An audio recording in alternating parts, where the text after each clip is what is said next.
Assalamualaikum warahmatullahi wabarakatuh. Alhamdulillah, salatu wassalamu ala rasulillah. Allahumma salli. Hadirin sekalian, saya sudah yang ketiga kalinya ini ngaji di sini. Saya tidak ingat apa yang sudah saya bicarakan yang lalu. Pembicaraan saya pada hari ini sangat mendasar sebetulnya, maunya saya, dan tidak sulit dipaham. Saya akan berbicara sampai dengan maunya saya sampai pukul 11 sih.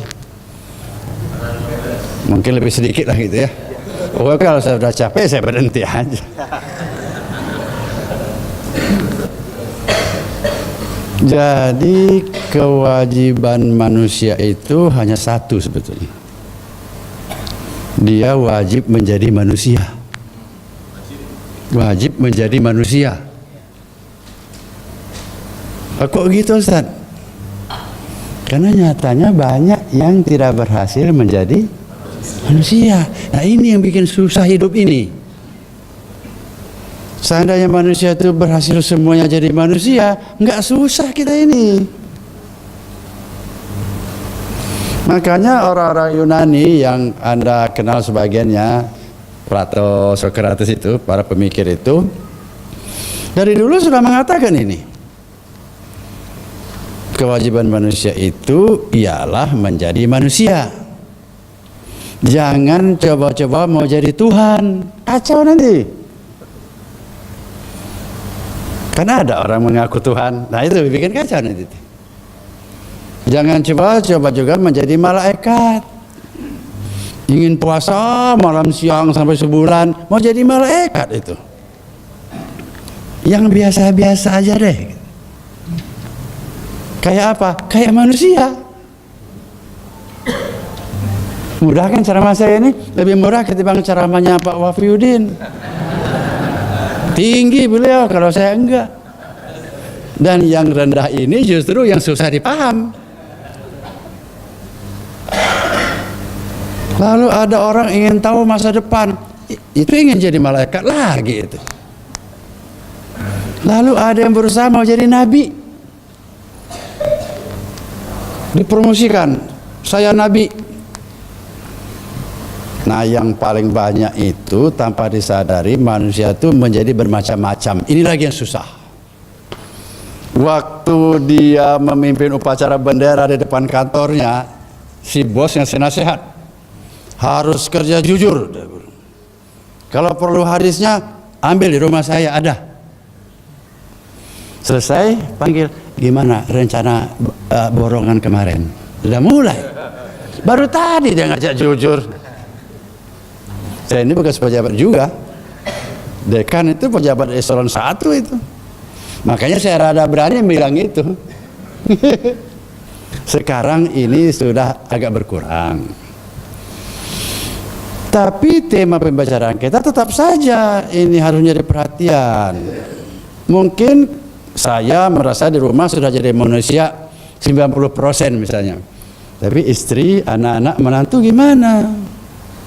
Bakal manusia itu dia tidak hidup sendirian. Dia harus memperbaiki juga anfusakum wa ahlikum nara. Nah, ada penafsiran yang agak sulit di sini. Ahlikum itu keluargamu itu siapa? Pembantu rumah tangga, ahlikum bukan. Yang itu tanyakan aja kepada Pak Wafiuddin suatu ketika. Kalau istri, anak-anak jelas. Apakah pembantu rumah tangga itu termasuk enggak dalam perintah anfusakum wa ahlikum nara itu? Amannya mah masukkan aja lah. Nanti kalau dia nggak beres, nular lagi ke anak-anak kita. Itu. Jadi orang Yunani dulu itu berpikir sehingga muncullah filsafat yang intinya itu sebetulnya ingin mengingatkan manusia supaya menjadi manusia dan bagaimana cara menjadi manusia. Di rumah saya itu ada satu buku tebal, judulnya itu Cara Menjadi Manusia. Saya beli, saya baca, udah banyak saya ceramahkan isinya itu. Karena ceramah-ceramah itu sebetulnya ya uraian sepenggal-sepenggal tentang cara menjadi manusia. Mungkin bapak-bapak, ibu-ibu bilang, gampang Ustadz, pokoknya makan, minum, tidur, kerja. Iya, itu baru sebahagian. Maka kita ditakdirkan Tuhan harus menjadi manusia, harus kerja keras itu. Kalau tidak, nanti ada pertanggungjawabannya. Nah, supaya bisa menjadi manusia itu, orang harus hidup menjalani kehidupan jalan manusia. Jangan ngikut jalan hewan. Ada jalan hewan, ada jalan untuk cacing, ada jalan untuk manusia. Nah, kira ini. Inilah nanti terjemahan kasar sirat al-mustaqim itu. Pernahkah Anda berpikir mengapa ihdinas siratal mustaqim itu minimal 17 kali dibaca sehari semalam? Pernah nggak mikirkan itu? Karena penting. Karena kalau nggak minta petunjuk terus, godaannya banyak dalam menjalani kehidupan ini. Nah, ya Allah, tunjukkan kepada kami jalan yang lurus. Nanti di akhirnya diikuti dengan amin. Hanya karena kita kadang-kadang sholat tidak merasakan. Sholat itu pengaruhnya besar kalau dirasakan, bukan dikerjakan. Dirasakan sholat itu yang besar pengaruhnya. Nah, kata Tuhan, hadza sirati, inilah jalanku. Ati Allah, ati Rasul. Jadi ihdinas siratal mustaqim itu sebetulnya jalan Tuhan dan Rasul yang ditunjukkan kepada manusia. Itu khusus untuk jalan kehidupan manusia itu. Tidak usah kalau kita punya kambing harus sholat, bayar zakat, enggak. Jalan manusia. Kalau ikut jalan ini, jalan lurus. Istilahnya sirat al-mustaqim, jalan istiqamah, jalan lurus. Kenapa jalan lurus? Jangan jalan yang banyak belokannya. Harus jalan lurus. Jalan lurus itu hemat bahan bakar, tidak capek. Kalau jalan belok-belok itu capek, ngegas lagi, mindah gigi, boros bahan bakar. Ada warung, mampir karena sudah haus. Di warung ada macam-macam. Kalau jalan lurus di tol, mana ada warung? Nggak ada, nggak boleh.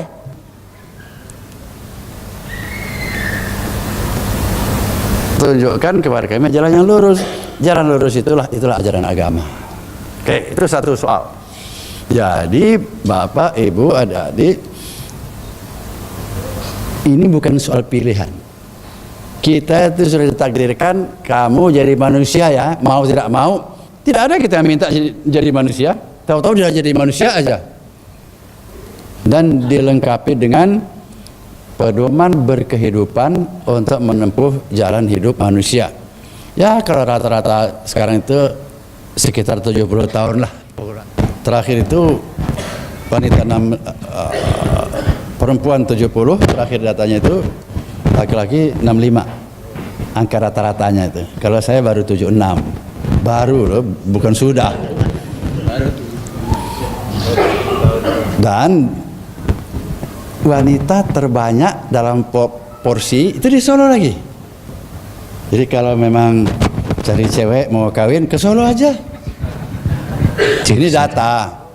Agak nggak kedengeran di bawah Pak Ustaz. Gitu ya. Hadirin sekalian, nah kita terusin pelan-pelan aja.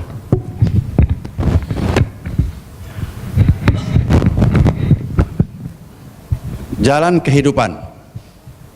Nah, orang Yunani dulu belum orang Yunani itu kalau sekarang ini itu mereka itu di kepulauan Sisilia itu.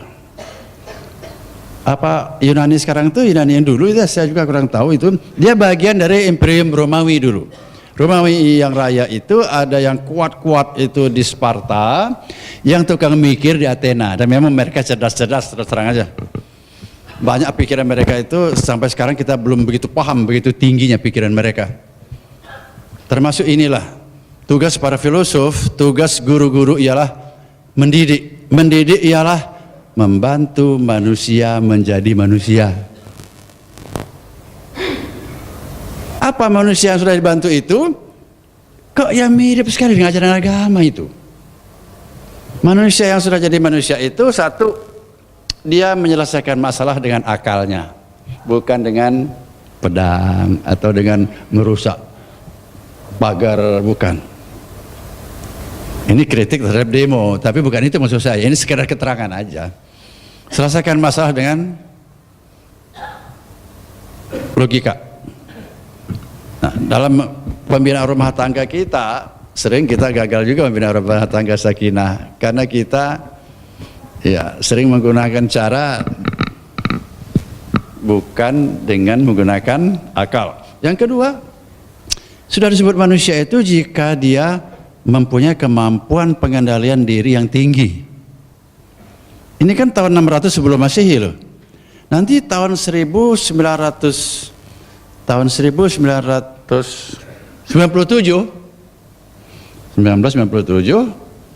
baru terbit bukunya Daniel Goleman itu, yang EQ itu. Pak Wahyudin apal itu, temannya Pak Ari Ginanjar sih, yang pelatihan EQ itu. Nggak usah percaya betul itu, pakai agama aja lah. Tapi kalau mau baca, mau ikut kursus, silahkan saja, karena itu ajarannya agama juga. Jadi selesaikanlah masalah dengan akal. Ribut dengan istri bukan pakai tangan atau pakai cerai, talak, bukan, tapi dengan akal. Yang kedua, harus mampu dalam mengendalikan diri. Ini inti at-taqwa. Taqwa itu artinya pengendalian diri. Coba Anda bayangkan. Ini sudah dipahami oleh orang Athena itu tahun 600 sebelum Masehi. Jadi buku ilmiah baru terbit pertama kali tahun 97 kemarin, 1997. Daniel Goleman punya murid Ian Marshall dan Dana Zohar, itu yang menulis buku mengenai spiritual, yang apa? Yang satu itu EQ, yang satu SQ itu. Ya. Saya tidak akan meneruskannya itu. Saya hanya mengatakan bahwa masalah pengendalian diri itu penting supaya kita bisa hidup di jalan yang lurus. Lalu mereka menciptakan filsafat nanti menciptakan hukum. Nah, hukum itulah sebagai jalan menjalani kehidupan. Tapi dalam Islam tidak. Begitu manusia diciptakan, telah diberi agama. Nah, orang Yunani dulu itu tahun 600 sebelum Masehi ya. Awalnya 650 sebelum Masehi, itu agama Kristen belum turun. Agama Yahudi tidak ada beritanya nyampai ke daerah itu. Nah, di sini kita tahu kalau agama nggak datang, toh manusia bikin semacam agama itu.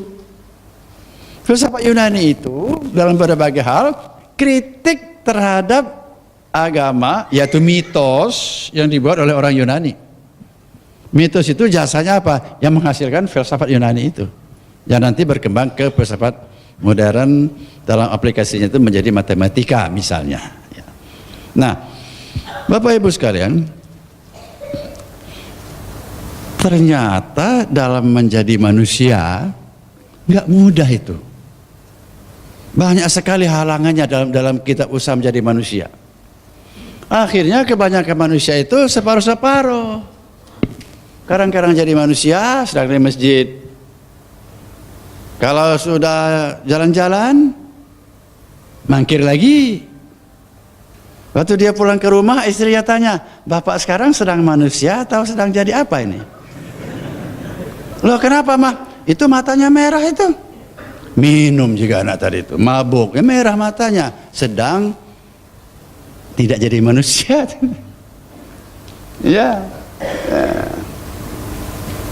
Yang lebih sulit lagi kalau dia tanpa sadar jadi setan. Waktu menjalani kehidupan ini, kita memang harus tahu, menurut agama sebetulnya yang paling penting dimiliki, diamalkan, diketahui tentang jalan kehidupan ini apa? Dalam ajaran itu ialah keyakinan sebetulnya. Keyakinan yang mana? Ya keimanan. Apa itu? Tidak usah pakai definisi dari ibtidaiyah itu, nanti repot. Itu kan untuk dihafalkan. Al-imanu antu minabillah wa malaikatihi. Kalau mau, kalau udah hafal ya pegang aja. Iman yang fungsional itu ialah tatkala orang yakin benar bahwa hidup itu harus mengikuti Tuhan. Itu iman itu. Yakin benar dan diamalkan. Saya mau kasih contoh yang kasar aja, yang kadang-kadang nggak disenangi. Ada ajaran agama poligami itu boleh. Nah, saya diundang oleh ibu-ibu. Ini gimana ini? Saya bilang, ya, itu ajaran Tuhan. Tidak boleh kalian menolaknya. Kalian tidak mau, boleh. Saya nggak mau dipoligami, boleh, hak Anda. Sama dengan durian itu, durian enak enggak? Enak. Tapi saya nggak senang, kan boleh kan? Tapi kalau ibu muslim menolak poligami, wah Gusti Allah itu tidak adil. Jangan. Kalau beliau nggak mau dipoligami, itu hak dia. Begitu posisi saya. Itu sebagai indikator orang yang sudah mulai beriman itu. Ya. Sebab iman itu sebetulnya mudah, iman itu.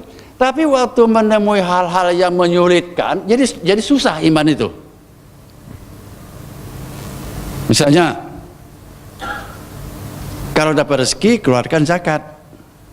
Sementara kita sedang butuh nabung, agak sulit beriman di situ. Tapi kalau misalnya ada yang membagikan zakat, menurut keimanan saya berhak menerima zakat. Dari situ beriman gampang.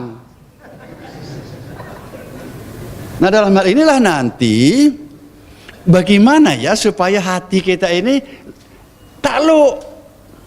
Yang gampang, yang sulit tadi jadi gampang. Itu gimana? Bisa enggak? Dalam kenyataan sejarah dan sampai hari ini masih ada contohnya, itu bisa itu tuh.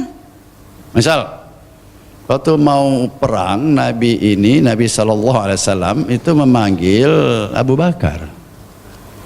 Kita mau perang nih, perlu biaya. Kata Abu Bakar, ya Rasulullah, ambil seluruh ontaku. Konon ontanya sekitar 100 ekor. Kata Nabi, bagaimana hidup keluargamu nanti? Kata Abu Bakar, masih ada Allah dan Rasulnya. Pasti Anda nggak paham kalimat terakhir ini. Saya juga belum paham kok. Kalau diambil semua 100 ekor, kata Nabi, gimana nanti ahli keluargamu? Kan masih ada Allah dan Rasulnya. Tapi hari ini Anda harus paham kalimat ini. Inilah contoh orang sudah beriman. Lalu kata Nabi, kesinikan separuh saja. Separuhnya silahkan dikembangkan untuk kehidupan. Separuh dari 100 ekor onta, banyak itu. Kalau saya ceramah di sini dikasih honor, itu berapa ekor onta kira-kira? Mungkin dapat jenggotnya aja. Itu pun kalau dikasih honor, ya enggak? Nah, begitu. Disinilah nanti para ulama agak belakangan. Sebetulnya di zaman Nabi sudah ada kelompok itu, kelompok Ahlus Suffah, yang mereka itu tidur-tiduran di sekitar rumah Nabi, yang mereka itu melarat, yang mereka hidupnya itu atas pemberian orang mau sholat di masjid Nabi, mampir kasih makan. Seperti Al-Ghifari, itu banyak itu disebut Al-Suffah. Mereka ini rancangannya untuk menghafalkan Al-Quran, dan hadis-hadis melalui mereka ini sering disebut hadis-hadis kualitas emas itu ya. Nah, Mereka ini adalah masterpiece, contoh orang mukmin yang nantinya memperjelas kata tasawuf. Nanti mazhab tasawuf itu disebut tarekat. Kata tasawuf itu antara lain berasal dari kata al-sufah. Sufah itu apa sih ya? Serambi lah, emper. Di emper-emper rumah Nabi itu. Perangai mereka itu, jadi begini maksud saya. Sebetulnya Bapak Ibu nggak usah heran, tasawuf itu zaman Nabi sudah ada. Cuman kata tasawuf itu belum muncul. Kalau orang mengatakan tasawuf itu beda, gitu aja, jangan dilawan. Memang benar. Kata tasawuf itu munculnya lebih kurang 200 tahun setelah Nabi meninggal. Terminologinya, istilah tasawuf itu. Komo tarekat. Kata tarekat ada dalam Al-Quran, tapi bukan tarekat yang kita kayak TKN, bukan. Nah, ini sebenarnya, gini aja lah, saya ingin meringkas saja. Untuk menjawab pertanyaan tadi, bagaimana Pak Ustadz cara yang paling efektif untuk menjadi orang yang beriman kayak tadi itu? Yang mengikuti apa saja kata Tuhan, sekalipun belum mengerti. Kalau hadis itu syaratnya harus sahih, ambil sekalipun belum mengerti. Saya mau nyimpang sedikit ya. Anda yang banyak belajar di barat, tolong rada kritis. Kalau di barat itu jangan dulu diamalkan ke belum paham. Jangan dulu dikerjakan ke belum mengerti. Nabi tidak. Kalau umur 7 tahun sholat, 10 tahun belum sholat, pukul. Apa arti kata pukul di situ? Ada pengertian sendiri, bukan pukul tangan itu. Tidak ada perintah Nabi, paham dulu sholat nak, baru sholat. Enggak ada itu. Anda sudah paham mengapa babi itu haram? Encan. Sehingga belum lama kok tahunya itu. Padahal saya sekolah terus. Katanya dulu babi haram itu karena cacing pita. Enggak benar ternyata. Karena saya lihat di lab di Gajah Mada di Jogja itu ada cacing pita yang didapatnya bukan dari babi. Dan saya riset di Bandung tempat pemeriksaan daging babi di Jalan Bima. Ternyata babi 100 ekor itu hanya 2 yang sakit. Yang lain itu nggak ada cacing pitanya. Saya tanya, Pak, kenapa yang 2 itu digantung? Itu kurang sehat. Ada cacing pitanya? Ya. Lalu saya pelajari ke ahlinya. Ya memang hewan-hewan banyak punya cacing pita. Jadi bukan haramnya babi karena cacing pita. Lalu karena apa? Nggak tahu kan? Nggak tahu. Katanya babi itu karena kolesterolnya tinggi. Ternyata nggak benar. Di antara daging yang paling aman kolesterol itu babi, Pak. Aneh-aneh teh. Iya. Loh, saya ini membaca dan menanya saya. Daging paling enak babi lagi. Udah numpuk di sana itu. Paling bagus itu babi. Kok haram? Disinilah salah satu ciri ajaran agama yang beda dari paradigma sekuler. Kalau sekuler itu jangan asal pegang, paham dulu. Kalau belum paham nanti. Kalau Nabi tidak, kalau agama kita tidak ada perintah pahami dulu mengapa babi haram, baru kau haramkan. Nggak ada itu. Anakmu umur 7 tahun latih sholat, 10 tahun belum juga mau, pukul, kerasin maksudnya itu. Tidak ada perintah anakmu ajari sholat dulu, kalau sudah paham baru suruh sholat. Kenapa saya ingatkan ini? Karena saya ini orang perguruan tinggi. Saya sudah sering mendengar itu teman-teman kita ngomong begitu. Para doktor, profesor juga. Loh, dari mana dia dapat? Saya pikir ini bahaya nih kalau dipindahkan ke pribadi Nabi. Harus paham dulu baru diamalkan. Berapa biji sih yang Anda paham ajaran agama itu? Nggak banyak kok. Kenapa puasa itu bulan Ramadan, Cing? Nggak paham saya. Amalkan aja, karena ngusutnya, pokoknya puasa. Begitu. Jadi ini sebetulnya agak nyimpang sedikit dari ceramah ini. Cuman karena gejala ini mulai meluas, sekarang itu media itu luar biasa meluasnya, takut karena memang ada contohnya, kita terjebak. Lalu mumpung saya bicara ini mengenai hukum sebab akibat, saya yakin di sini banyak yang orang pernah jadi mahasiswa, bahkan banyak sarjana juga di sini. Di barat itu orang sangat percaya sebab akibat. Saya pun juga belum lama menyadari ini. Loh, dulu dia orang kaya, sekarang kok melarat sekali? Lah iya, dia penjudi. Dulu dia itu sehat walafiat loh, badannya bagus, sekarang kok gitu?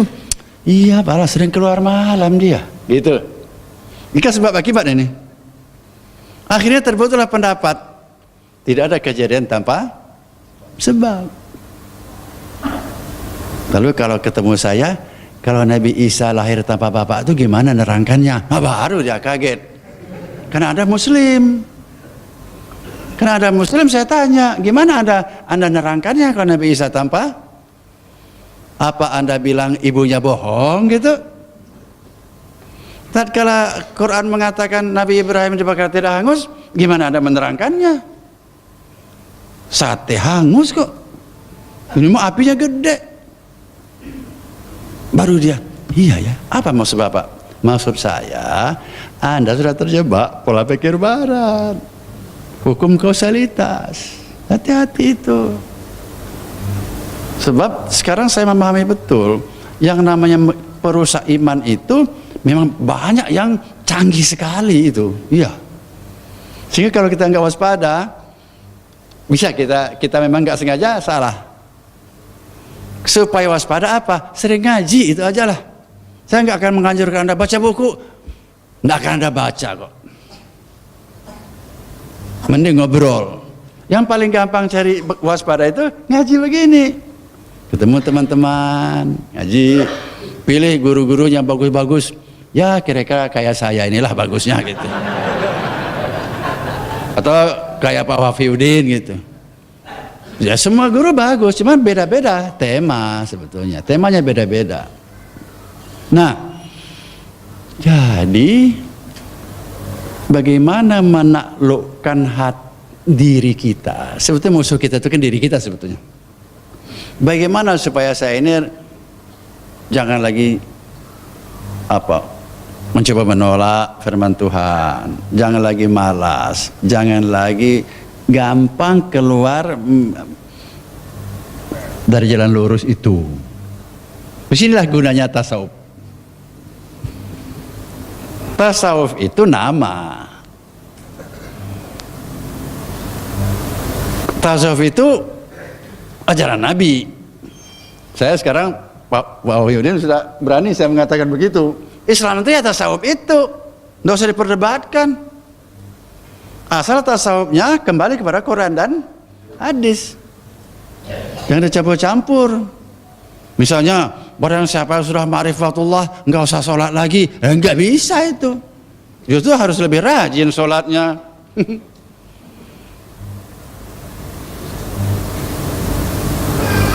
Mazhab dalam fikih disebut mazhab, oke? Mazhab dalam akidah disebut firqah. Mazhab di dalam tasawuf disebut tariqah. Nah gitu. Jadi tarikat itu sebetulnya tasawuf, tapi mazhabnya apa? Mazhab Qadiriyah. Mazhab Qadiriyah Naqsabandiyah. Ingat, tarikat kita ini tarikat Qadiriyah Naqsabandiyah, bukan tidak buahnya. Tidak pakai buah loh. Bukan tarikat Qadiriyah Wan Naqsabandiyah, bukan. Tidak percaya, konfirmasi ke Pak Wafiuddin. Saya nggak jelas betul itu bedanya, tapi pokoknya bukan aja. Ini satu ajaran, sudah mazhab tersendiri, tarikat Qadiriyah Naqsabandiyah. Jadi satu dia, bukan gabungan dua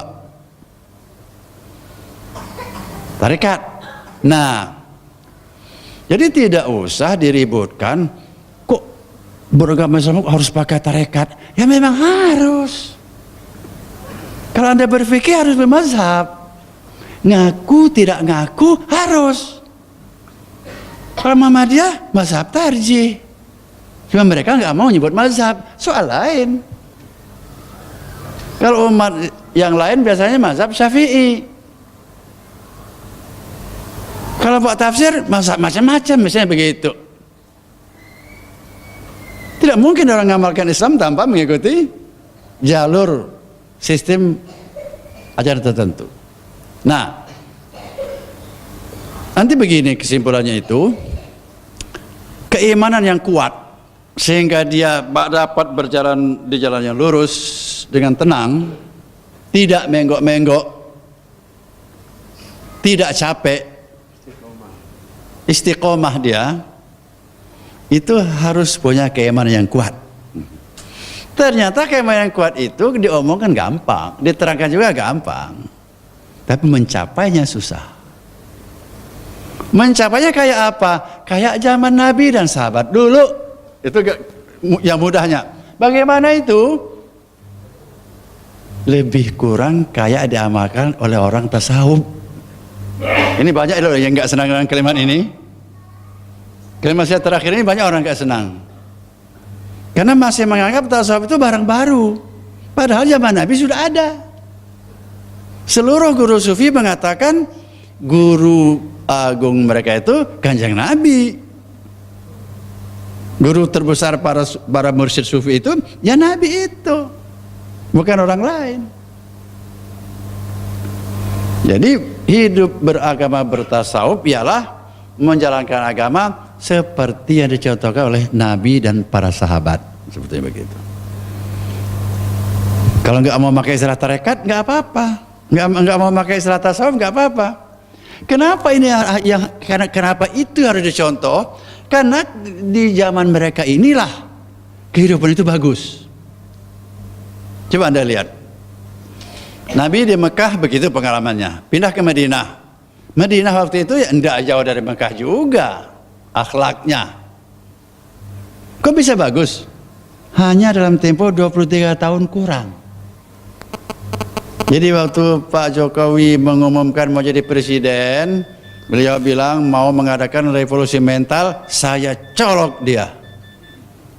Saya milih Jokowi jadi presiden itu gara-gara kampanye itu saya. Kalau kampanye wakil presiden itu apalkan aja, hanya dua, keadilan dan kesejahteraan. Pasti itu kampanye presiden itu. Tidak penting buat saya. Nanti jadinya lihat aja nanti. Tapi ada yang baru Pak Jokowi dulu itu mau melakukan revolusi mental. Nah ini yang baru. Saya tusuk dia, menang. Sudah setahun ditunggu-tunggu, ya toh. Lalu waktu koran rame-rame, internet rame-rame bertanya, Pak Jokowi sudah setahun jadi presiden, revolusi mentalnya mana? Baru dibentuk panitia lagi, ramai sekarang. Termasuklah di bawah itu ada tulisan di bawah ini, pokoknya ikut mensukseskan revolusi mental. Revolusi kita tahu kan, perubahan cepat. Mental, apa itu mental? Bukan mental, bukan metal, bukan. Mental itu rohani lah gampangnya, atau lebih kurang begitu. Tidak salah kalau Anda katakan mental itu rohani. Kalau ujian ke saya luluskan gitulah. Sekalipun ada perdebatan itu mental dan rohani itu apa gitu. Nah, mau mengubah dengan cepat keadaan rohani orang Indonesia. Rohani ini munculnya dalam akhlak. Gambaran rohani itu akhlak. Orang yang kelihatan gelisah itu gambaran rohaninya sedang galau, kira-kira gitu. Orang yang merengut terus kita bisa baca itu rohaninya, kira-kira gitu. Kalau orang ketawa-tawa terus ya orang gila. Kenapa? Rohaninya itu memang sangat kacau gitu. Nah, jadi ini sebetulnya menjadi lebih mudah difokuskan ceramah ini. Sebetulnya kalau mau menjadi manusia, ya memang itu harus ikuti jalan lurus. Cara mengikuti supaya bisa jalan lurus itu perkuat iman. Perkuat iman itu ialah dengan cara mengikuti jalan sufistik. Itu kesimpulannya. Nah, ini sudah sampai ke ceramah-ceramah begini, udah sampai ke luar negeri. Ini tema saya. Saya memang mau mancing. Ternyata orang diam. Bahkan bilang iya, tapi jalannya itu kayak apa? Ya ikut tarekat kayak siapa? Atau belajar dari Nabi kayak apa? Ikutin aja. Itu tarekat Nabi gitu. Jadi pertama saya ingin memberitahukan, tidak usah kita rame-rame lagi dengan kata tarekat. Tidak ada yang aneh di situ. Tidak usah lagi kita ribut apa itu tasawuf. Memang itu barang baru, memang beda aja itu. Kata tasawuf juga itu belakangan munculnya, lebih kurang ya 200 tahun setelah Nabi meninggal baru kata tasawuf itu muncul dalam literatur. Tapi bahwa orang harus hidup seperti Nabi sudah lama munculnya. Hati Allah, hati Rasul. Ada tamanya wa ulil amri minkum. Minkumnya yang lupa itu. Kalau ulil amrinya bukan minkum, enggak masuk itu ayat tadi. Ya. Nah, sekarang fokus. Bagaimana sih Nabi dulu memperbaiki umat, memperbaiki dirinya? Ini nanti sudah kita tawarkan ke pemerintah zaman Pak Menteri Nuh dulu. Pendidikan karakter itu kan akhlak itu. Pendidikan karakter itu kalau mau dijalankan itu pakai saja contoh dari orang yang pernah berhasil. Siapa di dunia ini yang pernah memperbaiki akhlak dan berhasil dan cepat? Rasulullah. Nabi lain enggak juga. Ya minimal saya enggak tahu gitulah. Lihat aja Nabi Nuh. Dalam tempo sekian ratus tahun dia hanya hampir enggak berhasil. Nabi Lut enggak juga. Nabi Isa susah bertanggungjawabkan karena umurnya enggak lama. Beliau meninggal itu pada umur 33-an, jadi masih muda. Tidak pernah memimpin negara, jadi susah juga. Beliau Nabi, oke. Tapi untuk lengkap bagi kehidupan sekarang, kayaknya memang perlu didatangkan Nabi sesudahnya. Itulah Nabi Muhammad SAW itu. Nah, ikutilah petunjuk Nabi itu dalam kehidupan ini supaya kita bisa berjalan terus di jalan yang lurus tadi. Apa contoh nyatanya? Diajarkan oleh tasawuf atau engkau sebut tarekat, silakan. Pertanyaan selanjutnya, Ustadz, tasawuf itu apa sebetulnya? Kalau tasawuf itu kan kata kan itu, barangnya kayak apa sih tasawuf itu? Kalau dia kegiatan, kayak apa kegiatan tasawuf itu? Kalau dia itu ideal, cita-cita, seperti apa itu tasawuf itu? Yang paling ringan begini, tasawuf itu ialah muraqabah. Muraqabah itu itulah tasawuf sebenarnya. Apa itu muraqabah? Orang yang merasa dekat dengan Tuhan. Itu muraqabah itu. Nah, bayangkan sekalipun tidak tepat betul, mula-mula kita kadang ingat kepada Tuhan, kadang tidak. Kalau orang tidak pernah ingat Tuhan, itu enggak ada sebetulnya. Orang kafir pun sering ingat kepada Tuhan, cuma tidak, sistemnya yang beda. Kalau orang beragama pasti mulai dari kadang ingat pada Tuhan, kadang tidak. Meningkat lagi, Tuhan itu terasa lebih dekat ke dia, tapi sekali-sekali hilang. Meningkat lagi, Tuhan itu anta budallaha ka'annaka tarahu. Tatkala engkau beribadah kepada Allah seolah-olah engkau melihatnya. Fa illam takun tarahu fa innahu yaraka. Kalau engkau tidak bisa membayangkan melihat Tuhan, bayangkan Tuhan melihatmu. Ini muraqabah yang paling sederhana. Hadis Nabi ini. Belum muraqabah yang lebih tinggi levelnya. Tuhan itu dekat. Bahkan seperti dia melihat. Ada sufi musyahadah, kalau dia melihat bunga, dia melihat Tuhan. Enggak usah dipikirkan itu, susah itu mikirkannya. Pokoknya dengarkan aja. Tapi itu posisi sudah tinggi itu. Jadi itu musyahadah namanya. Apapun dia lihat, dia melihat Tuhan. Baik itu gempa bumi maupun itu bunga yang sedang berkembang. Situ dia melihat Tuhan. Tapi murakabah diteruskan, lama-lama Tuhan itu masuk ke dalam dirinya, berada di dalam kalbunya. Ini yang kita maui dalam tarekat kita ini. Di dalam kalbu kita itu banyak barang. Di situ ada cinta kepada Allah, ada dalam kalbu itu. Maka sering zikir. Cinta kepada duit ada di sana, simpan. Cinta kepada mobil ada dalam hati itu. Cinta kepada istri, kepada anak, kepada jabatan ada. Penuhlah kalbu itu. Materi-materi itu berebut. Tatkala cinta kepada Rasul, dia baca salawat jika tadi tah. Panjang baca salawat. Tatkala cinta kepada Allah sedang mendapat menang posisi, kita zikir. Tatkala cinta kepada istri sedang menang posisi, wah dipuji-puji istrinya, sampai-sampai tidak cukup satu istri. Toh jalannya ada kalau mau. Akhirnya sesuatu yang dalam kalbu itu berebut tempat, apa yang terjadi? Dada itu sampai panas, Mas. Panas secara fisik loh. Berkeringat, susah tidur. Ini yang bahaya. Harusnya umur 70 tahun, mungkin cuma 50 dapatnya itu. Karena banyak energi yang digunakan untuk menenangkan. Iya.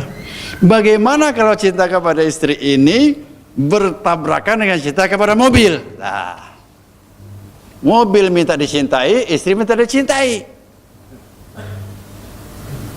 Kalau cinta kepada mobil kan mesti ganti mobil baru kan? Kalau cinta kepada istri, ya enggak juga sih. Tapi sebagian uang ini sudah dipakai beli mobil. Sebetulnya sehari-hari yang Anda alami, saya alami itu persoalannya sebetulnya.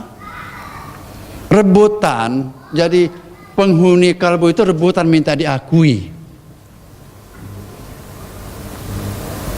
Kayak punya anak 5, masing-masing minta posisi di orang tuanya. Yap, bingung orang tuanya. Maka guru saya mengajarkan, saya kata Abah Anom, keluarkan yang tidak perlu, jangan disimpan di hati semua. Susah nanti. Gimana ngeluarkannya? Nabi juga sudah mengajarkan la ilaha illallah. Nah, illallah kuat itu di situ rahasianya. Keluar loh. Biar hanya Allah saja di sana, yang lain keluar. Begitu maunya. Sengaja saya kerahkan supaya Anda nggak ngantuk lah. Jadi selalu saya jelaskan, Mas, Pak, itu mobil simpan di garasi aja, jangan dalam kalbu. Dikunci. Kalau sudah ke jalan raya, mobil siap ditabrak, jangan siap nabrak. Begitu. Coba kalau mobil itu di dalam kalbu, dikegesek beca, dia lecet, hatimu ikut luka. Itu bodohnya kita. Mobil sudah dicet ulang, hati masih.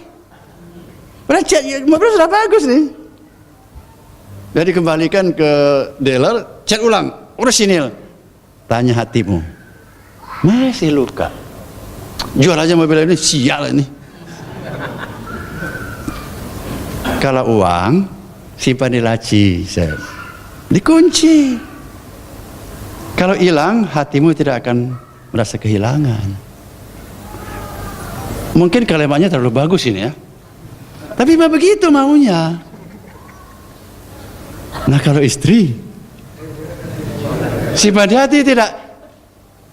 Capek Anda kalau istri itu disimpan dalam hati. Apalagi istri cantik masih muda. Bisa kurang tidur Anda. Digoda orang, cemburu, salah sorangan. Manusia begitu gede disimpan di kalbu yang kecil. Lalu bagaimana?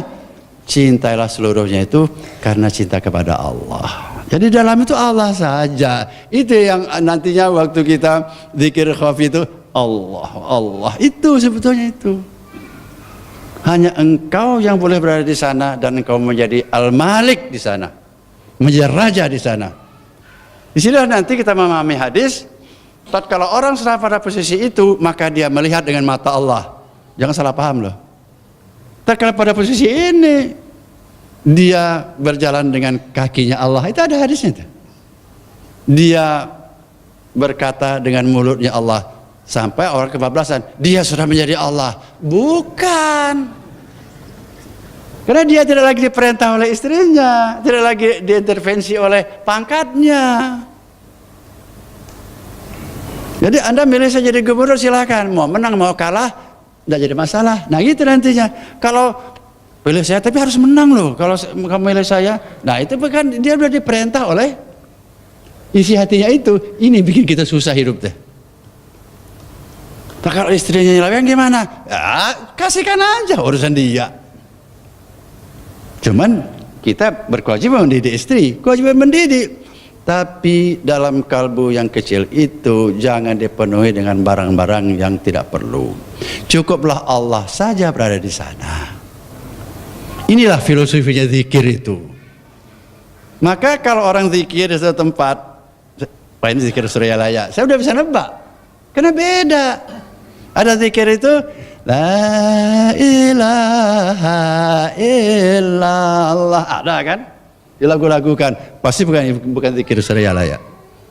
Zikir Suryalaya pasti ada hentakan la ilaha illallah, pasti ada itu. Dimanapun. Karena saya sedang bepergian, ada di sini ada orangnya Abah Anum ya, ada satu kelompok. Oh benar. Karena filosofi yang diajarkan waktu talqin memang begitu.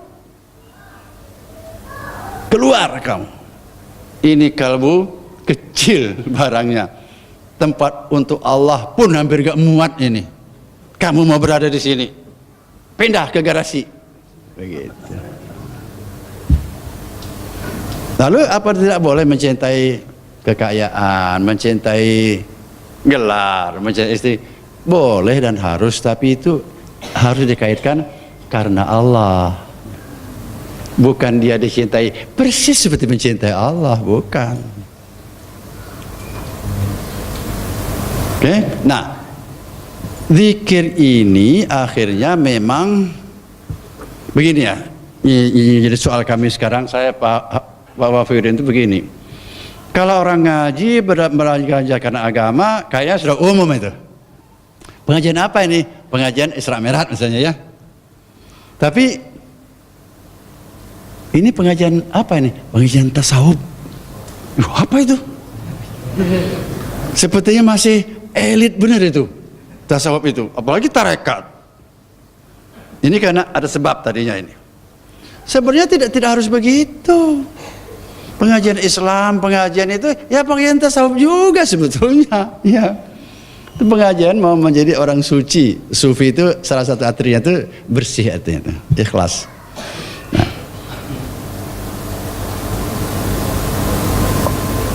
Tujuan terakhir menjadi sufi itu tadi sudah saya katakan menjadi orang yang muraqabah, menjadi orang yang dekat dengan Tuhan. Yang paling dekat itu tatkala tidak ada lagi cinta dalam hati kecuali kepada Allah. Itu indikatornya. Cinta kepada duit itu disangkutkan dengan perintah Tuhan mengumpulkan uang untuk ibadah, boleh. Cinta kepada ilmu itu memang perintah Tuhan itu menuntut ilmu, boleh. Cinta kepada ilmu, bukunya disimpan, bukunya ditulis. Nah, cinta kepada Allah, laksanakan segala perintah, tinggalkan segala larangannya. Paling murah loh cinta kepada Allah itu, karena nggak pakai pengorbanan kok sebenarnya. Jalani hidup ini sesuai dengan perintah Allah, itu aja. Nah, selanjutnya di rumah tangga itu tugas mendidik itu ada di ayah ibu. Waktu saya jadi kepala SMP pernah itu orang tua marah-marah karena anaknya nakal. Saya balik, kenakalan anak itu bukan tanggung jawab guru. Kalau menurut ayat Al-Quran, tanggung jawab sekolah itu mengajarkan ilmu-ilmu itu, IPA, sosiologi, itu tanggung jawab sekolah tuh, keterampilan. Tapi kalau akhlak siswa, sholat tidaknya dia, jujur tidaknya dia, itu sebagian besar tanggung jawab rumah tangga itu. Menurut ayat Al-Quran, ku anfusakum wa ahlikum nara itu, jagalah dirimu dan ahli keluargamu dari siksa neraka. Nah kalau gitu kita tanggung jawab bersama aja. Kalau anak-anak nakal lapor ke sini, nanti kita rembukan gimana baiknya. Jangan saling menyalahkan. Kenapa akhlak ini menjadi masalah? Nah begini, Bapak Ibu, begini. Negara kita ini sebetulnya dalam keadaan susah banget kelihatannya ya. Ada masalah di kementerian ini, ada masalah, wah kayaknya repot benar kita. Zaman dulu enggak kok. Apakah karena dibuka dulu tuh apa memang enggak banyak masalah dulu. Sekarang di bagian mana negara kita enggak ada problem. Narkotiknya berkembang di mana? Di penjara. Mungkin sebentar lagi di pesantren bisa narkotik itu masuk. Iya.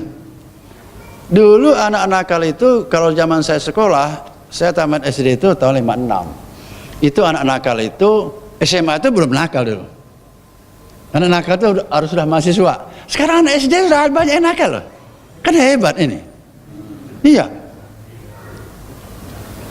Ini nanti larinya kemana ini? Nah setelah kita lihat dari kejauhan, sebetulnya masalah negara itu cuma satu sebenarnya. Diteliti masalah kita ini dekadensi moral sebetulnya. Coba aja lihat. Narkoba di belakang itu akhlak gitu. Sikut-sikutan di belakang itu. Jangan-jangan masalah Ahok ini juga di belakangnya akhlak ini. Dan memang ini sudah lama saya ketahui, dan Anda pun sudah lama tahu itu. Naiknya seseorang karena akhlak, jatuhnya juga karena sakinahnya keluarga karena akhlak, hancurnya juga karena begini aja. Tidak ada negara hancur karena miskin, nggak ada. Contohnya nggak ada. Tidak ada negara menghilang karena tidak menguasai sains dan teknologi, enggak. Dalam kitab suci, dalam kitab sejarah, negara itu hancur selalu karena akhlak. Catat ini. Kita lihat kerajaan yang disebut Baldatun Thayyibatun Warbun Ghafur, itu kan kerajaannya Ratu Bilqis itu teh. Iya. Hancur karena akhlak. Di situ ada pelajaran kalau orang sudah terlalu makmur, hati-hati. Makmur, akhlak hancur kalau nggak hati-hati. Itu contohnya sampai Nabi Sulaiman waktu datang nggak sanggup lagi memperbaiki. Bilqisnya bisa diselamatkan, rakyatnya tidak. Jadi orang kalau sudah terlalu makmur, oke, kalau keluarga Anda terlalu kaya, oke, itu ancamannya akhlak akan runtuh. Gitu aja dulu. Lu Ustaz jangan, kalau itu jangan terlalu kaya. Bukan begitu, kaya itu wajib loh hukumnya. Karena kita nggak bisa haji kalau nggak kaya. Yang diperlukan untuk yang wajib, wajib. Ya. Memfasilitasi yang haram, haram. Memfasilitasi yang wajib, wajib. Itu kaidah fikih. Nah, jadi kerajaan Nabi Lot, awas ini nanti LGBT ini.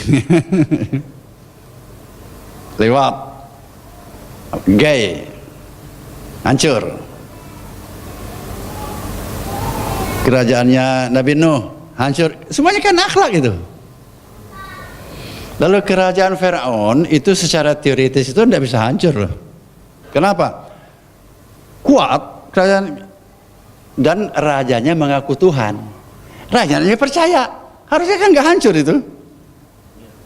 Tapi Tuhan mengirimkan orang yang paling dekat dengan Firaun untuk menghancurkan dia dari dalam. Disinilah nanti kita memaknai wa makaru wa makarallah wallahu khairul makirin. Waktu saya ceramah di pesantren diprotes itu, silahkan ngeliciki Allah, Allah itu paling licik. Dia memang itu ayat itu gitu. Wa makaru wa makarallah wallahu khairul makirin. Tukang makar yang paling hebat Allah itu. Jangan coba-coba untuk licik kepada Allah, dia tuh licik juga. Gitu kira-kira gitu.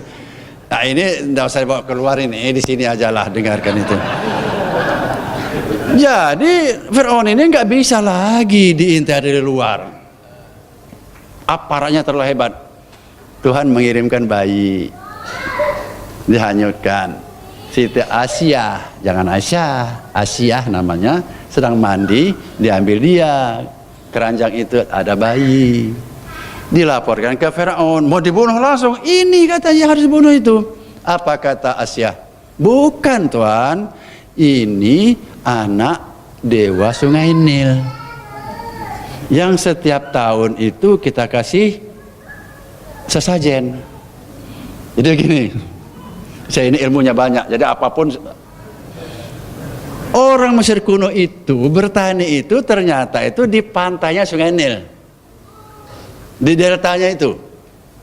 Selesai banjir dia nanam. Kadang-kadang belum panen udah banjir lagi. Nah itu.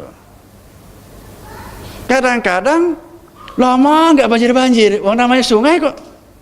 Akhirnya tokoh-tokoh bilang, jangan-jangan Tuhan Sungai Nil ini minta sesuatu ini. Harus diberi mahar. Maharnya apa? Setiap tahun dipilihlah gadis tercantik di negara Mesir, kayak kalau sekarang sampai sekarang masih sering menang lah gadis Mesir itu memang cara rantik.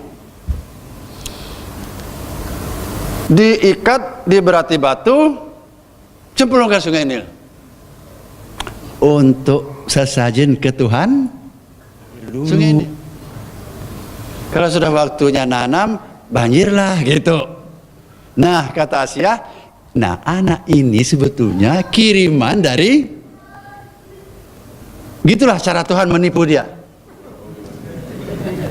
Khairul makirin itu nggak jadi sih Firaun ini bunuhnya. Udah gede, udah lucu, digendong, dicabut aja jenggot Firaun itu. Buat, buset dia bilang. Bener ini mau ngerantu.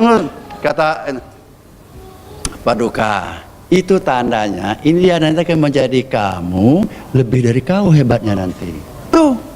Oh iya, nggak jadi. Padahal musuh sudah dipilih di dalam. Nah begitu. Cerita Firaun itu. Mestinya kalau normal Firaun itu nggak runtuh-runtuh itu. Negaranya kuat, pertaniannya kuat, rajanya mengaku Tuhan dan dipercaya. Runtuh juga karena akhlak. Udahlah, udah percaya kepada saya saja deh. Nggak usah baca buku. Pokoknya yang menghancurkan umat manusia itu akhlak sebenarnya. Baik perorangan, partai, LSM, rumah tangga, sakinah. Naiknya manusia karena akhlak. Meluncurnya karena, makanya para ulama mengatakan kelengkapan itu iman, Islam, ihsan. Iman itu percaya, Islam itu latihannya, akhlak itu, ihsan itu akhlak. Bagian ujung-ujungnya, inti agama itu akhlak. Nah untuk mencapai akhlak baik ini bagaimana? Yaitu orang akhlak bagus itu dia berjalan lurus itu. Dengan muraqabah lagi. Muraqabah itu berlatih. Bahkan dalam latihan itu kadang-kadang harus memaksakan diri. Kalau Anda teriak-teriak zikrullah dikatakan ria, biar aja. Ria itu perlu. Nanti ria lama-lama hilang sendiri itu. Ya. Anak-anak kita kalau perlu dibikin riak dulu supaya dia senang, nanti kan hilang sendiri riak itu, baru ikhlas. Nggak apa-apa, jangan mengajak orang beramalah kemudian dengan ikhlas, atau nggak usah beramal. Keliru. Orang beramal itu memang dari riya dulu. Seperti saya pidato ini, karya ini. Wah, saya dibagus-bagusin, dibohong-bohongin sedikit. Tapi kalau saya sering pidato di sini, lama-lama kan capek saya gitu. Akhirnya ikhlas gitu. Karena banyak mubalik itu percuma Anda beramal gitu. Anda karya, Anda ikhlas tuh. Enggak percuma, cek saya. Biar aja. Lebih-lebih anak-anak muda kita, istri kita itu banyak rianya loh istri itu. Iya, biar aja. Lama-lama nanti kan capek dia ria terus itu, jadi ikhlas gitu. Nah, sedikit lagi. Jadi supaya Tuhan itu tetap berada di kalbu kita, yang lain mulai minggir, itulah dengan zikir jahar. Zikir jahar itu supaya dia terlempar keluar. La ilaha illallah. Terlempar keluar dan dengan tekanan perasaan. Lalu untuk memelihara dia di dalam, itulah zikir khafi. Mau saya sebutkan hadisnya yang mengerikan. Engkau harus selalu dalam keadaan zikrullah. Sedikit saja engkau lengah dari zikrullah, falyuqayyid lahu minasyaitan. Segera setan akan menggandeng lenganmu. Falahu qarin, langsung menjadi temanmu. Di sini perlunya zikir khafi. Kalau zikir jahar nggak bisa di mana-mana. Saya dalam keadaan pidato begini seharusnya tetap saya bisa zikir khafi. Kalau sudah terlatih bisa itu. Sekalipun saya belum bisa gitu. Sebab untuk menjaga kekekalan Tuhan di dalam kalbu itu, zikir khafi. Apa itu zikir khafi? Ya yang sudah sering latih. Allah, Allah, Allah, Allah. Zikir khafi. Dalam keadaan bekerja, dalam keadaan sadar saja. Mungkin dalam keadaan tidur tidak bisa kita zikir khafi, karena tertidur.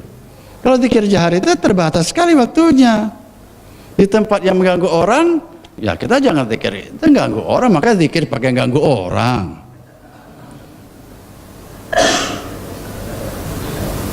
Jadi alat untuk muraqabah itu yang sudah kita kenali dengan baik itu ialah zikrullah. Zikrullah ini ada 3 macam. Satu zikir jahar. Udah. Kedua zikir khafi. Menyebut dalam hati Allah, Allah. Bukan la ilaha illallah, tapi Allah saja. Allah, Allah. Zikir sir.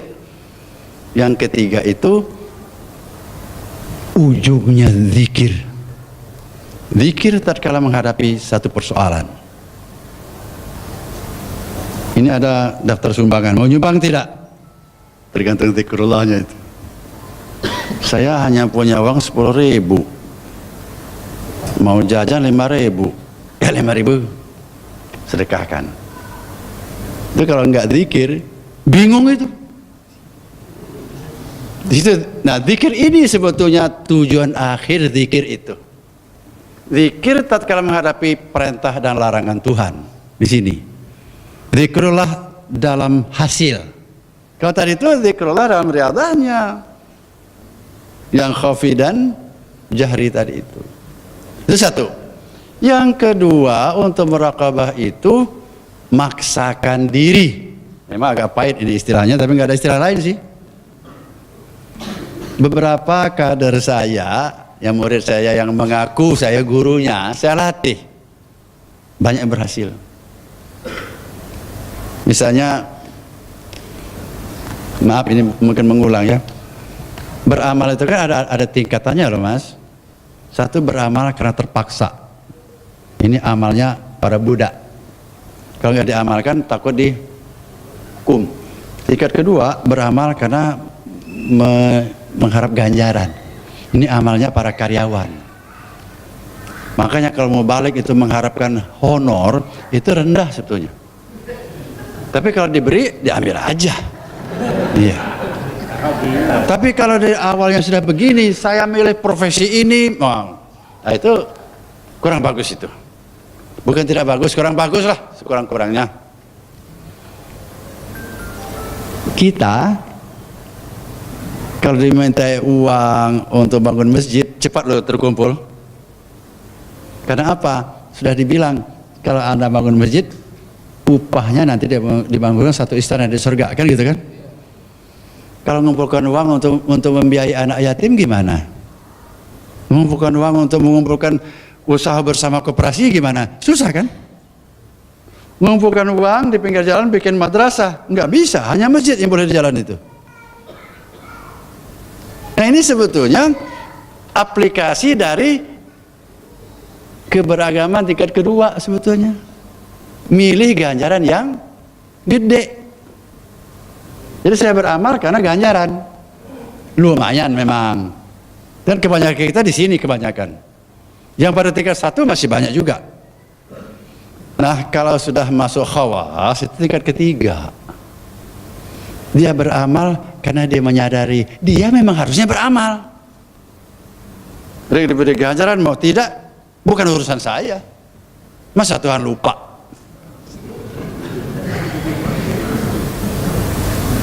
Contoh, Pak, kata pegawai, Bapak itu sudah pensiun.